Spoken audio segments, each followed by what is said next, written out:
नमस्कार विद्यार्थी मित्रांनो, आपणा सर्वांचं स्वागत आहे आपल्या आवडत्या चॅनलमध्ये परम वायसीडी। आज आपण कायनेमॅटिक्सचा भाग 5 पाहणार आहोत। या भाग 5 मध्ये फर्स्ट पॉइंट आहे पोझिशन टाइम ग्राफ, म्हणजे याला शॉर्ट मध्ये आपण एक्सटी ग्राफ देखील म्हणू शकतो। पहा, त्यामध्ये फर्स्ट पॉइंट आहे when particle is at rest, म्हणजे एखाद्या ओरिजिनच्या विथ रिस्पेक्ट टू मी जर फिक्स एका वाय ॲक्सिसच्या लॉंग फिक्स ठिकाणी थांबलो असेल, माझं काहीतरी त्यापासूनचं 5 मीटर वगैरे डिस्टन्स असेल, तर माझा ग्राफ कसा येईल बघा। टाइम काय होत जाईल, वाढत जाईल आणि माझी पोझिशन फिक्स असेल। म्हणजे आपण काय केलं, पोझिशन वाय ॲक्सिसच्या लॉंग घेतली आणि टाइम काय घेतला, एक्स ॲक्सिसच्या लॉंग घेतला। तर 1 मिनिट 2 मिनिट 3 मिनिट्स मी काय केलं, एव्हरी मिनिट्सला माझी पोझिशन चेक केली, ती इट इज ॲट y = 5।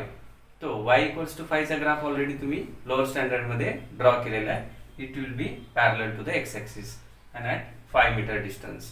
तो आपला ग्राफ कसा येईल, so nature of the graph will be straight line parallel to time axis and the slope of the graph काय असणार, y2 - y1 upon x2 - x1। but y axis च्या वरून कोण vary होत आहे, डिस्प्लेसमेंट।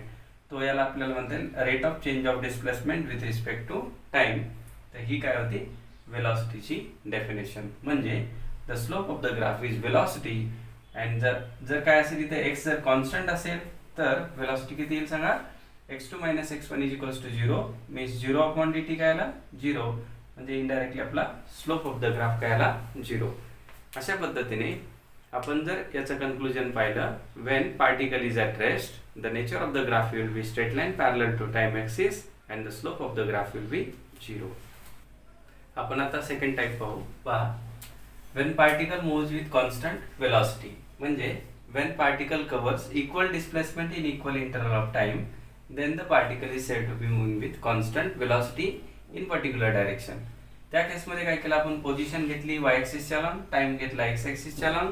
तर आपण काय पाहिलं, 1 मिनिटला 1 मीटर डिस्टन्स, 2 मिनिटला 2 मीटर डिस्टन्स आणि 3 मिनिटला 3 मीटर डिस्टन्स असे जर आपण पॉइंट्स प्लॉट केले आणि यांना कनेक्ट केलं, तर आपल्याला काय भेटेल, एक स्ट्रेट लाईन भेटेल।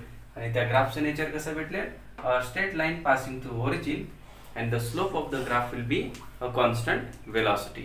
म्हणजे आपला या ग्राफचं कन्क्लूजन काय आलं, when particle moves with constant velocity the nature of the graph is straight line passing through origin and the slope of the graph will be constant velocity। आपण आता थर्ड टाइप पाहू बघा, when particle moves with increasing velocity, म्हणजे कसं, समजा एका मिनिटामध्ये 2 metre, 2 मिनिटामध्ये 4 मीटर आणि 3 मिनिटामध्ये 6 मीटर एखादा पार्टिकल काय करत असेल, ट्रॅव्हल होत असेल, तर अशा केसमध्ये आपण म्हणू शकतो particle is moving with increasing velocity or the motion of the particle is accelerated. या केसमध्ये the nature of the graph will be, it will be curve and starting from the origin. याचा जर तुम्हाला स्लोप हवा असेल तर काय करायचे, एखाद्या कुठल्याही एका सिंगल पॉइंटला जर तुम्ही काय केलं, इथे टँजंट ड्रॉ केला, तर it will give the velocity at that particular time, आणि त्या वेलॉसिटीला आपण म्हणणार आहे इन्स्टंटेनियस वेलॉसिटी। तो स्लोप विल बी dx/dt। आणि जर तुम्ही 2 पॉइंट्सला जर कनेक्ट केला आणि त्याचा जर स्लोप फाइंड आउट केला, तर it will B average velocity. तो dx/dt, तो आपण इथे काय केलं, आता इन्क्रीजिंग वेलॉसिटी हा काय असेल त्याचा स्लोप। तो what is the conclusion of the graph, when particle moves with increasing velocity the slope of the graph will be increasing velocity and the nature of the graph will be curve and starting from the origin। तो आपण आता fourth type पाहू बघा, when particle moves with decreasing velocity, म्हणजे कसं बघा, आपण या पेनाला काय केलं, वर फेकलं, वर फेकल्यानंतर हळूहळू या पेनाची वेलॉसिटी काय होत जाईल, कमी कमी होत जाईल। अशा केसमध्ये पोझिशन आपण अलॉंग y ॲक्सिस घेतली, time along the x axis घेतला, तर नेचर ऑफ द ग्राफ काय येईल, it will be curve and starting from the origin. आणि या पॉइंटला आपण जर काय केला, टँजंट ड्रॉ केला, तर it will give the instantaneous velocity at that point and the slope of the graph will be decreasing velocity। तो कन्क्लूजन काय असेल, when particle moves with decreasing velocity the slope of the graph is decreasing velocity and the nature of the graph will be curve and starting from the origin। आपण आता velocity time graph पाहू। पहा, velocity time graph याला short मध्ये VT graph असं देखील म्हणता येईल। त्यामध्ये फर्स्ट कंडिशन आहे when particle is moving with constant velocity, म्हणजे velocity of particle is constant. बघा आपण काय केलं, velocity along the Y axis घेतली आणि time along the X axis घेतला आणि हा ग्राफ प्लॉट केला।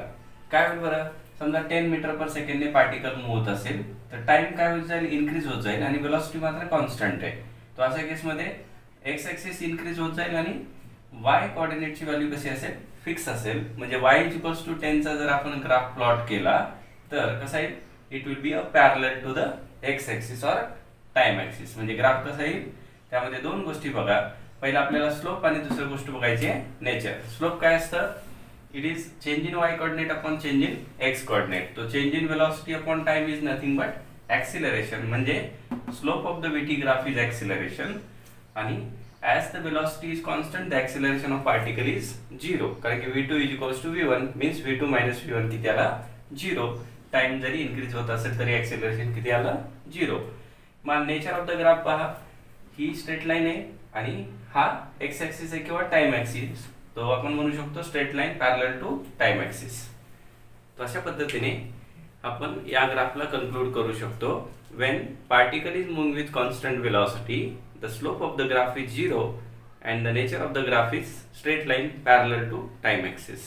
आपण आता vt ग्राफचा सेकंड टाइप पाहू. बघा, when particle moving with constant acceleration. मागे काय होतं, कॉन्स्टंट वेलोसिटी, आता कॉन्स्टंट आहे acceleration. कॉन्स्टंट acceleration म्हणजे as time increases the velocity also goes on increasing. तर याचा स्लोप काय असेल, dv/dt. आपण बघितलं acceleration, बट आता नेचर ऑफ एक्सेलरेशन काय असणार आहे, constant. And the nature of the graph is what, straight line passing through origin. अशा पद्धतीने when particle is moving with constant acceleration, दोन गोष्टी, slope is constant and the nature of the graph is straight line passing through origin. आता आपण velocity टाइमचा third type पाहू. पहा, when particle moving with increasing acceleration. या केसमध्ये काय होणार आहे बघा, as time increases the acceleration of particle also goes on increasing. म्हणजे स्लोप ऑफ द ग्राफ काय येणार, ॲक्सिलरेशन विच इज इन्क्रीजिंग. तुम्हाला जर इन्स्टंटेनियस ॲक्सिलरेशन हवं असेल तर या कर्ववर कुठेही एका पॉइंटला टँजंट ड्रॉ करायचा. It will be the instantaneous acceleration of the particle. आणि जर तुम्हाला ॲव्हरेज ॲक्सिलरेशन हवं असेल तर काय करायचं, दोन डॉट काढायचे, त्याला कनेक्ट करायचं and that slope of that line will be the average acceleration of the particle. And the nature of the graph is what, curve and starting from the origin. तो अशा पद्धतीने या ग्राफला आपण कन्क्लूड करू शकतो. When particle is moving with increasing acceleration, the slope of the graph is increasing and the nature of the graph is starting from origin and curve. आपण आता velocity टाइमचा fourth type पाहू. पहा, when particle is moving with decreasing acceleration. म्हणजे as time increases the acceleration of particle is goes on decreasing. म्हणजे slope काय, slope तर dv/dt म्हणजे acceleration, but कसला ॲक्सिलरेशन, डिक्रीजिंग ॲक्सिलरेशन. त्यानंतर बघा, जर आपण या कर्वला कुठल्याही एका पॉइंटला टँजंट ड्रॉ केला तर त्याचा स्लोप काय दिला आपल्याला, instantaneous acceleration at that point. आणि जर दोन पॉइंट्स आपण प्लॉट केले आणि लेंथ एक स्ट्रेट लाईन जॉईन केली तर त्याचा जो स्लोप आहे तो आपल्याला काय देणार आहे, ॲव्हरेज ॲक्सिलरेशन. तो नेचर ऑफ द ग्राफ कसं असणार, curve and starting from the origin. तो अशा पद्धतीने आपण या ग्राफला कसं कन्क्लूड करू शकतो, when particle is moving with decreasing acceleration the slope of the graph is decreasing and the nature of the graph is starting from origin and curve. आपण आता नेक्स्ट टाइप पाहू, ॲक्सिलरेशन टाइम ग्राफ म्हणजे AT graph देखील याला म्हणू शकतो. त्यामध्ये first type, when particle is moving with constant acceleration. म्हणजे as time increases the acceleration of particle is constant. अशा केसमध्ये काय होईल, एची व्हॅल्यू फिक्स असेल आणि टाइम इन्क्रीज होत जाईल. म्हणजे पहिली गोष्ट, स्लोप काय असेल, a/t. आणि नेचर कसं असेल ग्राफचं बघा, straight line parallel to time axis किंवा एक्स ॲक्सिस. म्हणजे आपण कसं कन्क्लूड करू शकतो, when particle is moving with constant acceleration then the slope of the graph is a/t and the nature of the graph is straight line parallel to time axis. आपण आता second type पाहू. पहा, when particle is moving with increasing acceleration. या केसमध्ये काय होणार आहे, as time increases the acceleration also goes on increasing. तो स्लोप काय असेल, a/t and the nature of the graph will be straight line passing through origin. तो conclusion of the graph काय असणार, when the acceleration of particle is increasing then the slope is a/t and the nature of the graph is straight line passing through origin. आपण आता third type पाहू, when particle is moving with decreasing acceleration. म्हणजे time increase होत असेल आणि acceleration decrease होत असेल तर स्लोप काय असणार, a/t अँड नेचर काय असणार, straight line passing through origin. तो conclusion of the graph is when particle is moving with decreasing acceleration, the slope of the graph is a by t and the nature of the graph is straight line passing through origin. आतापर्यंत आपण काय काय पाहिलं, xt graph, vt graph आणि at graph. या ग्राफ्सला आपण short मध्ये revise करू. पहा कसं तुम्हाला हे यासाठी हे माहित पाहिजे की xt ग्राफचा स्लोप काय असतो, वेलोसिटी, vt ग्राफचा स्लोप काय असतो, ऍक्सिलरेशन आणि at ग्राफचा स्लोप काय असतो, जर्क. बघा जर तुम्हाला इथे म्हटलं स्लोप 0, स्लोप 0, स्लोप 0. स्लोप म्हणजे काय एक्झॅक्टली, xt चा स्लोप होता वेलोसिटी, vt चा स्लोप होता ऍक्सिलरेशन आणि at चा स्लोप होता a by t म्हणजे जर्क इज इक्वल्स टू 0. जर तिन्ही केस मध्ये स्लोप 0 असेल तर ग्राफ कसा आला, straight line parallel to X axis किंवा टाइम ऍक्सिस. म्हणजे बघा ग्राफ वेगळ्या पद्धतीने काही लक्षात ठेवायचं गरज नाही, फक्त एवढंच लक्षात ठेवायचं when slope is 0 then the nature of the graph is parallel to the X axis or time axis. मग स्लोप कॉन्स्टंट असल्यानंतर काय होईल बघा, it will be passing through origin and straight line. Slope constant, slope constant, slope constant, it will be straight line passing through origin. इथे काय होतं, slope is increasing, increasing स्लोपचा graph असा असेल, इनक्रीजिंग स्लोप. इथे मात्र आपल्याकडे जर्क इनक्रीजिंगचा ग्राफ नाहीये. त्यानंतर डिक्रीजिंग स्लोपचा ग्राफ कसा असेल, असा डिक्रीजिंग स्लोप. जर a by t किंवा स्लोप जर कॉन्स्टंट आणि निगेटिव्ह असेल तर तुम्ही ग्राफ अशा पद्धतीने प्लॉट करू शकता.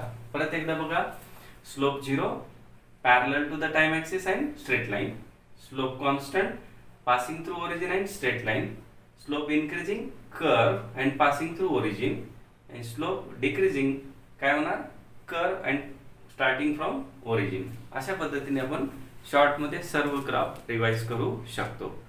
थँक्यू. तुम्हाला जर हा व्हिडिओ आवडला असेल तर नक्की लाईक करा, शेअर करा, सबस्क्राईब करा आणि तुमच्या गरजू मित्रांपर्यंत पास करायला विसरू नका. मी परमेश्वर कोठुडे, ओम कोचिंग क्लासेस 4.